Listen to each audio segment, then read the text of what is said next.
it's Maddie Levine. Welcome back to the 1-2 Punch. I am so excited about today's guest because it's the most unassuming guest that you could possibly think of.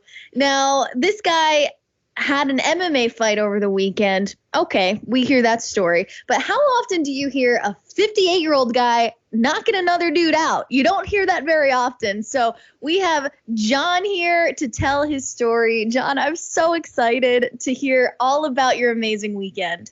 Thank you for having me. Of course. It was just crazy. It's, I go to Lausanne's. You've been there. It's on Saturdays, it's kill or be killed. It's the who's who of MMA and kickboxing at Lausanne's. So I was not prepared for this fight. Like we talked to Joe, the other guys, whatever was thrown at me Saturday night, I've seen at a higher level for the last 10 weeks. So I was well prepared.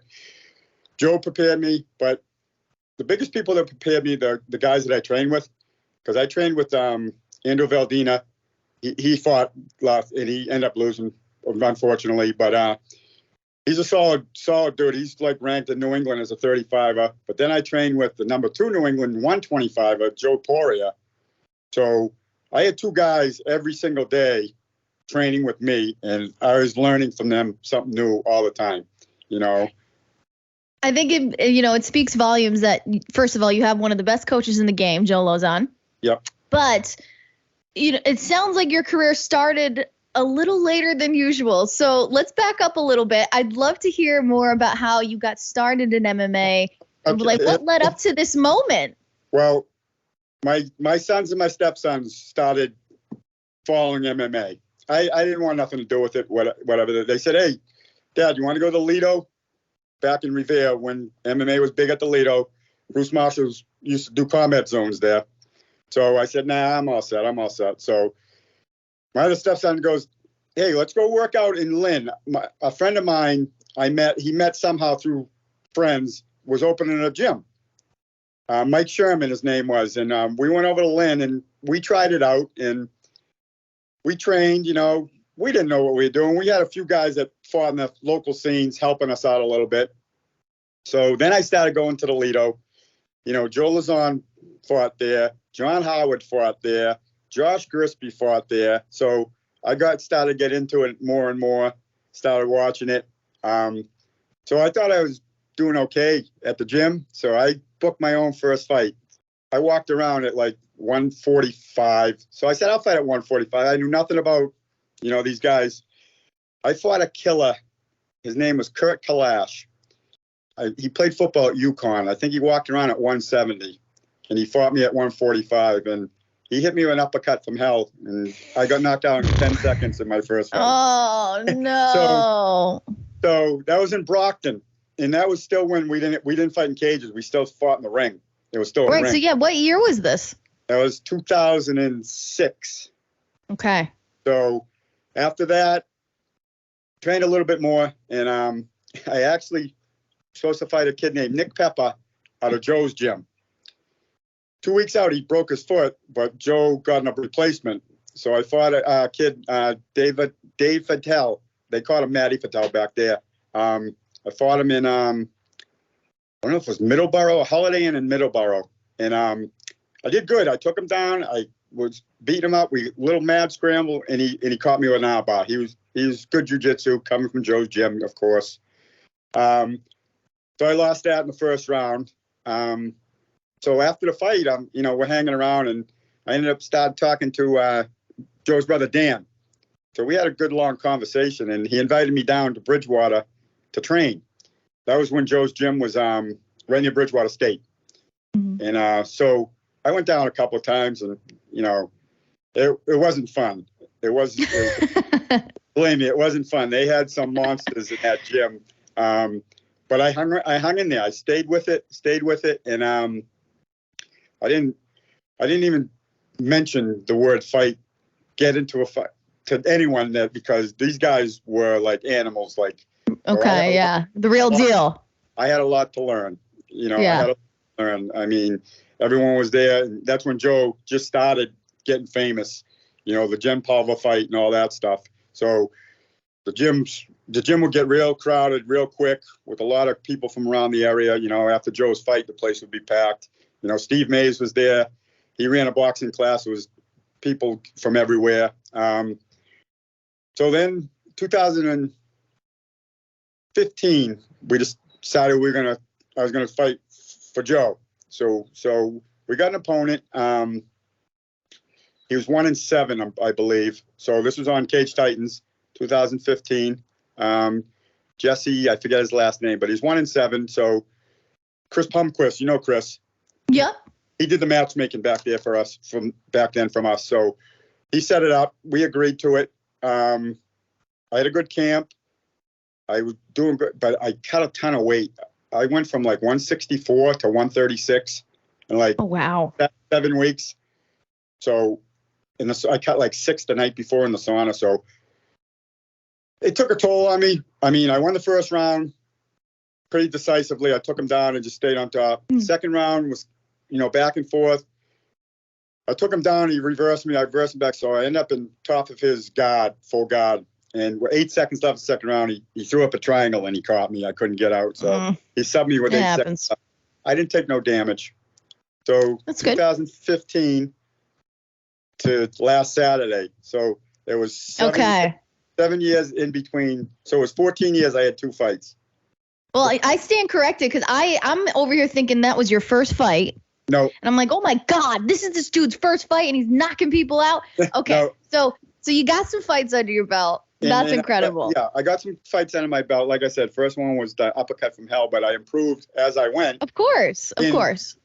My other 2 losses, I really did have a chance to win those fights. I was in those fights. I took no damage, Right. But then we were supposed to fight kid named Nate Chisholm out of UFC Boston in 2020.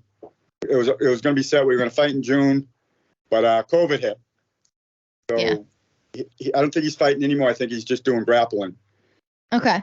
So funny story how we got to Saturday night. I was live streaming Erin Johnson.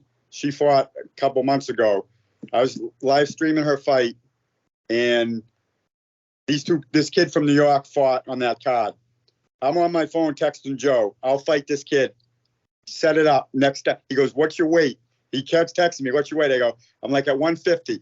He goes, "If you can make 140, we're going to try to make it happen." He got a hold of Pulver, so we're all set.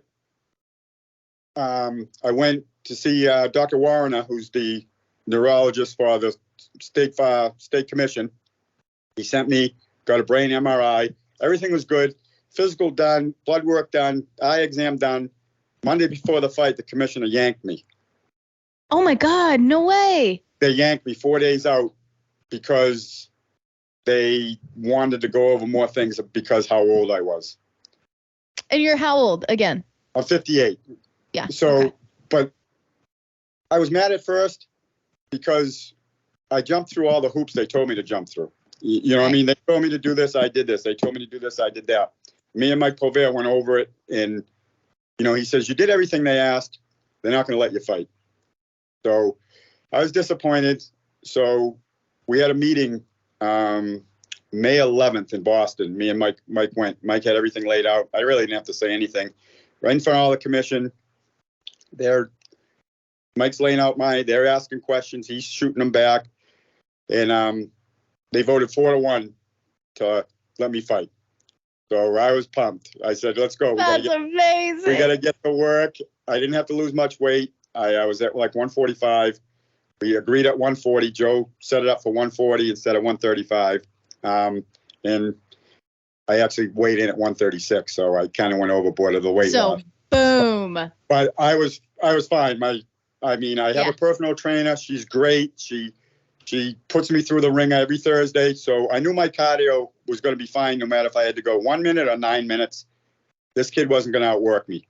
No way. I mean, knowing that you've had a few fights, okay, that's amazing. I'm so glad to hear that your career's still going. But I'm just so blown away at the way in which you got that victory.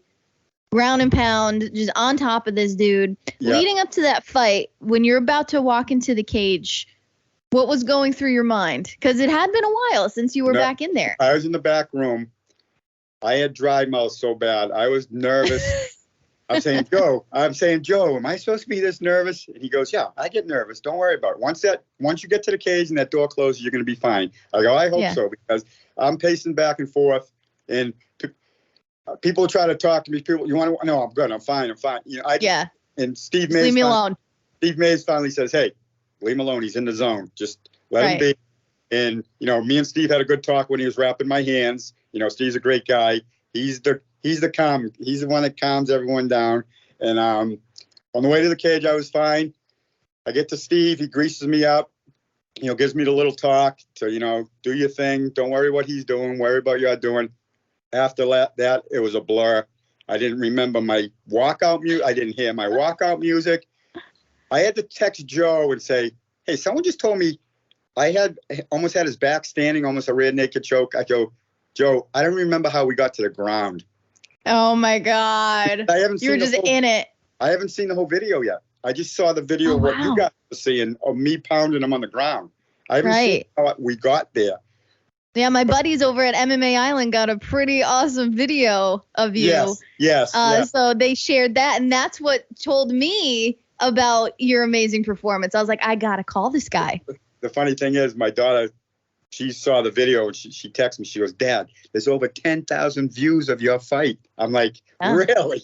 Yeah, because it's incredible. And I mean, what do you have to say to people that are, say, you know, age is a factor? I basically never gave up on what I wanted to do. I don't golf. I'm kind of a homebody. I mean, I work out 6 days a week. I go to work. You know, right now downstairs, there's five of the little grandchildren my wife's watching. So I have them. They're here all the time. You know, she watches them. But basically, that's what I do. I go to the gym. I work out. I go to work. I don't go out. I don't really do much. And how old were you with your first fight? Because you said 2006, right? 2006. So what was that? 16 years ago. So I was 42. So you were in your 40s. I was in my 40s.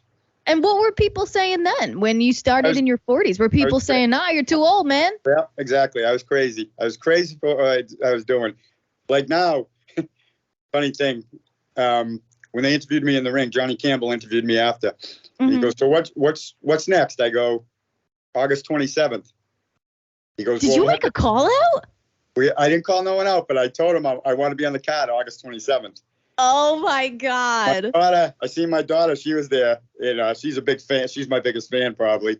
She says, Dad, once you said that, Mom texted me and tell him, no way. So that was going to be my next question, how the family takes all this. My wife was live streaming at home. Yeah. She heard me say what I said, and she texted my daughter right away. Right. He's done. And so done. She hates what I do, but she backs me 1,000%. Yeah. It's hard to watch. It is, you know, it's hard to watch. I mean, I married a professional fighter. I have to watch it all the time, but at the end of the day, you know how much they love it. And that kid, what I did to him, I wouldn't want to be his family watching what happened to him. You know what I'm saying? Yeah. I ended up going back and counting. I threw 23 left hands, and I think I connected with every one of them. So, yeah, you really did. I mean, it went on for quite some time. And the funny thing is, the ref gave him plenty of time to respond, and I started going faster. And when the ref says you got to get out of there, I started trying to go faster. And then I think I threw 3 more, and he jumped in, because I almost was going to look at him and say, how many more I got to throw before you pull me off? You know, right? I mean, he blocked not most of them, but he blocked some big ones that probably. Yeah. But I know his head and face were hurting probably Sunday morning. So you took your first fight in your 40s. Yep. You get your first TKO in your 50s. Yes. What are your plans for your 60s? I mean, how are you going to top this? I don't know. Like I said, the joke at the gym, I joke with those guys, and they go, I don't know how we can even be here and think of being here when we're 50 years old. I go, yeah. Listen, I'll probably retire from the fire department before I retire from coming to the gym. I says, and I'm looking to retire from the fire, maybe 2 or 3. So probably 60 or so. So Yeah. I'm gonna probably still be at Joe's when I'm in my 60s. I love it. I love it. Yeah. What is it about martial arts that you love so much? I don't and know. Fighting. It's a big family. It's, Yeah. I only been to Lausanne's. I mean, I went to the one in Lynn. That was a small, few, but I only really been to Lausanne's. And Yeah. I couldn't see myself going anywhere else. It's just the way the place is. It's just everyone comes together, everyone helps everyone, and they don't treat me any differently. They beat me up just like they would beat the next person, and I like that. I mean, granted, I'll roll with Joe, and he'll make me work, and he'll make me suffer a few things. He'll do some stuff to me like, man, I wish I never even asked him to roll. He'll make me get out of situations where that help me. Yeah. And same with Connor Matthews, same way. I during my camp, I rode with Connor Matthews. I rode with Carlos. I worked with Pete Barrett. I work with Joe.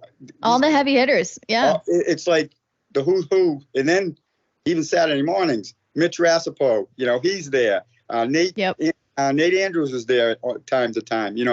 All these guys, and I'm actually sparring with these guys, and I'm like, I'm sometimes starstruck when some of these guys that you don't see for a while come in and train. I'm like, funny story. Ross was there one weekend. Yep. He was sparring Chip Pollard. Yep. I took 2 rounds off from sparring just to watch. Yeah, that happens. I just stood there. I'm like, this is amazing. Look at these two. High level So striking skilled, at its finest. So skilled, so smooth. Yeah. Like, wow. It was awesome to watch. It really was. Yeah. Well, John, I'd love to hear the message that you have to people that might feel like they're too old to start on a new journey. I mean, because you started this journey in your 40s. Yes. So what do you have? What's the message for people that want to start something new? Just stick with it. Don't get it. I got aggravated, but I got aggravated. I got beat up. I got hurt at times, but it's mixed martial arts. I knew I was them things. You get cut, you get bruised. Just don't give up on what you think you want to do early. Because I could have gave up a month going to Joe's and says, "No, this isn't for me." But I kept on getting better every time I went. People started teaching me stuff. I picked up a lot, but I could have picked up more. But it's just my learning process. It's just too many moving parts on a move like a jiu-jitsu. I'm not for it. I'd rather do what I did the other night. Just pound you out. Nothing fancy. Nothing fancy. Well, I'm super scared to come to Saturday mornings now. I'm not trying to get knocked out. I sparred with you before. You beat the crap out of me. Don't you lie. You are good at what you do. Oh, thank you, my friend. Well, you are officially my hero. So thank you so much for the chat today. I appreciate it anytime. And I'm going to work on another one. So maybe we can talk another time. All right. Yes, I'm looking forward to August. I'll be there. Okay. Thanks, Maddie.